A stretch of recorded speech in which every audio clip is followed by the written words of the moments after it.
Have you ever seen a massive, ambitious machine built to conquer icy landscapes, only to disappear without a trace?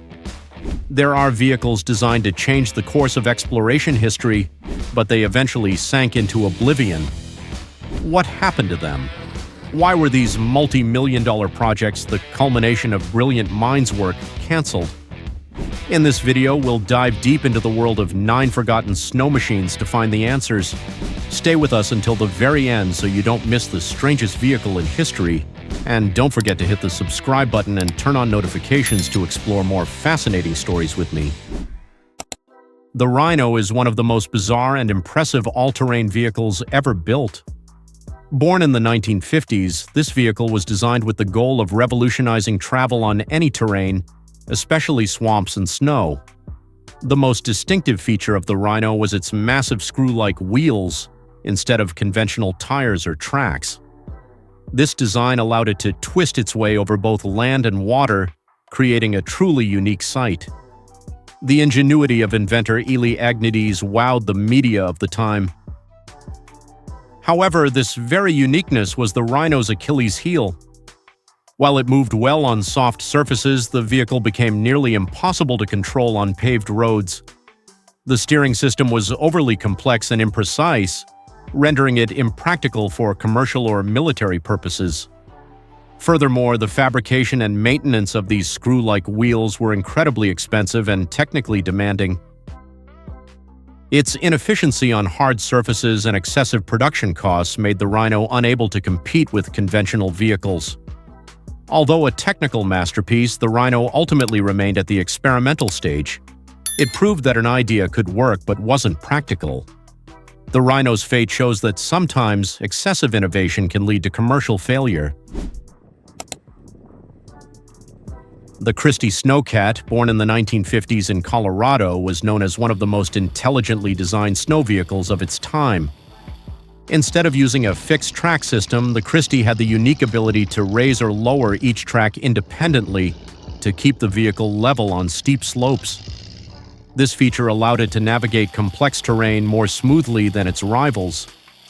With a tubular frame and a Volkswagen engine, the Christy aimed for the lightweight, compact, and easy-to-use snow vehicle market.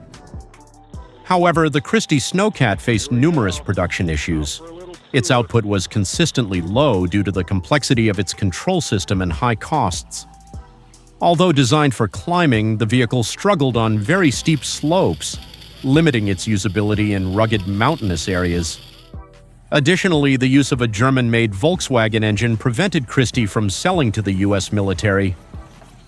Its lack of price and production competitiveness compared to other major manufacturers prevented Christy from growing. Despite attempts to improve with later versions, the Christy company ultimately closed in the early 1970s after a failed FAA test with its KT7 model. The Christy story proves that a brilliant technical idea can still fail if it cannot be optimized for mass production. From Sweden, the Octave snow track emerged as a reliable and compact workhorse. Produced from 1957 to 1981, this vehicle was known for its smooth operation and unique steering system. Instead of using brakes to turn like other tracked vehicles, the Octave snow track steered by changing the speed of each track, which helped it maintain momentum and significantly reduced brake wear. Its simple and efficient design led to its widespread use by militaries and various organizations worldwide. Despite its successful history, the Octave snow track faced an unsolvable problem: its engine supply. The air-cooled Volkswagen engine, which was the vehicle's heart, was discontinued in Europe in 1981. While Octave tried to find alternative engines, it realized that re-engineering the vehicle would increase production costs too much. The lack of engine supply delivered a fatal blow to production. Although a few vehicles were assembled later, mass production officially ended. The Octave snow track story shows that no matter how perfect a product is, it can fail due to its dependency on a critical component from an external supplier. It reminds us of the importance of controlling the supply chain. The Bombardier Snow Bus is a Canadian icon designed to solve the problem of travel in vast snowy regions. Built starting in 1937, these massive buses were capable of safely and efficiently transporting a large number of people and goods through remote areas. Their spacious cabin design and powerful track system made them the top choice for logging, mining, and tourism companies. For decades, the Bombardier Snow Bus was an indispensable vehicle in the Canadian economy. Its downfall was not due to a technical flaw, but to the advancement of technology and infrastructure. As the Canadian government heavily invested in maintaining and expanding its road system, travel by conventional cars and buses became easier. This gradually reduced the demand for the cumbersome snow buses. Furthermore, their immense maintenance costs, high fuel consumption, and slow speed rendered them obsolete. In the 1980s, Bombardier Snow Bus production officially ended. Although a few are still used for tourism or specialized purposes, they no longer play a significant role in daily transportation. The Bombardier Snow Bus story is a clear example of how a successful product can be replaced by the development of infrastructure and more efficient solutions, rather than by a flaw in the product itself. The Tucker Snowcat is a legendary name in the snow vehicle world, but its miniature version, the Tucker Snow Kitten, did not achieve similar success. Designed to be a compact, handy snow vehicle for activities like patrolling or personal use, the Snow Kitten utilized the 4-track system characteristic of the Tucker line. With its smaller size, it was expected to be a popular and affordable product. However, the Tucker Snow Kitten was launched at the worst possible time. In the 1960s, the personal snow vehicle market was being dominated by a new competitor, the snowmobile. Snowmobiles, while not as capable on complex terrain as the Snow Kitten, were superior in speed, maneuverability, and especially price. Compared to a compact snowmobile, the Snow Kitten was too slow, cumbersome, and expensive for recreational or personal use. As a result, the Tucker Snow Kitten couldn't find its place in the market. It was too big for recreational purposes and too small for large-scale commercial or industrial operations, which were the strengths of the larger Tucker models. This vehicle failed to identify its target audience. Ultimately, only a very small number were produced before it was canceled. The Thiokol Imp was known as a small, robust, and reliable snow vehicle. Designed in the 1960s by Thiokol, a company famous for manufacturing rocket engines, this vehicle primarily served minor maintenance and transport tasks at ski resorts. With its compact design and high maneuverability, the Thiokol Imp became an ideal tool for towing snowmobiles, carrying rescue equipment, or clearing snow on small paths. Its durability and efficiency helped it secure a niche in the market. Despite its success, the Thiokol Imp was eventually discontinued, not due to technical or market issues. The main reason was a change in the parent company's strategy. Thiokol, a major aerospace and defense contractor, decided to focus entirely on its core business. After selling its snow vehicle division to the Logan Manufacturing Company, Thiokol stopped supporting its previous products, including the Thiokol Imp.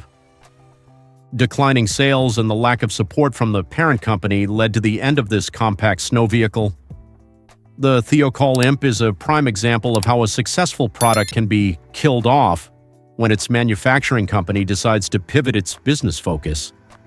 Instead of failing, the Thiokol Imp was simply left behind by the new vision of its own creator. The foremost Terra Bus is one of the most massive and incredible off-road buses ever built. Designed specifically for harsh operations in the Arctic and Antarctic, this vehicle features 6 gigantic low-pressure tires, allowing it to move easily over complex ice and snow terrain without damaging the surface. With the capacity to carry up to 56 passengers, the Terra Bus became the primary mode of transport at research and tourism stations in polar regions. A famous Terra Bus named Ivan served in Antarctica for over 30 years. Despite its impressive lifespan, Terra Bus production became limited and less common. The reason was not its inefficiency, but its extremely high production and maintenance costs. Each vehicle was a custom machine, requiring significant resources and labor to build. Operating, maintaining, and replacing parts were also very expensive. The emergence of other vehicles like 6x6 all-terrain vehicles or large trucks that could be equipped with tracks provided more flexible and cost-effective alternatives. Introduced in 1988, the Yamaha Snow Scoot 80 was Yamaha's attempt to create a snowmobile for children and beginners. With its compact design, lightweight, and 80cc engine, this vehicle was very easy to control and safe. Yamaha hoped the Snow Scoot 80 would be the first vehicle for people to get into the sport. It seemed like a perfect idea on paper, meeting the market's demand for a user-friendly product. However, the Yamaha Snow Scoot 80 was a commercial failure. The main reason was its excessive price. The vehicle sold for a price nearly equivalent to an adult snowmobile with a much more powerful engine.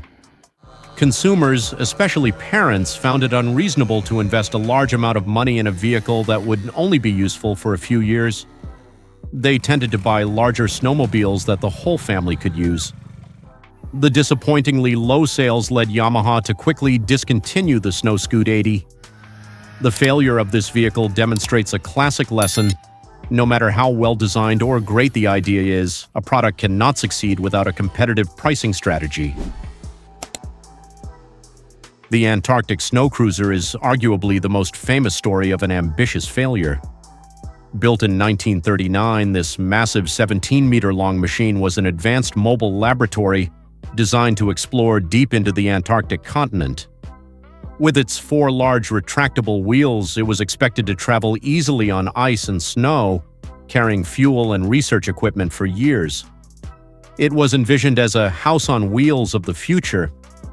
However, the snow cruiser failed as soon as it was unloaded from the ship. Its smooth, treadless tires, designed not to accumulate snow, could not generate the necessary traction to move. The vehicle was constantly getting stuck and could only move most effectively when backing up. The underpowered engine and immense weight also rendered it almost useless. Ultimately, instead of being an exploration vehicle, it was used only as a stationary research station. After the expedition team left, the vehicle was abandoned and is believed to have sunk to the bottom of the ocean along with the ice floe it was on. The story of the Antarctic snow cruiser is a powerful reminder of the difference between theory and reality. An idea that seems perfect on a blueprint can become a disaster when faced with harsh real-world conditions.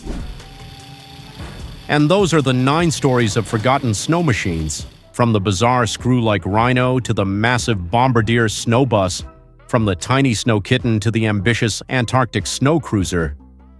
All are proof that innovation doesn't always lead to success.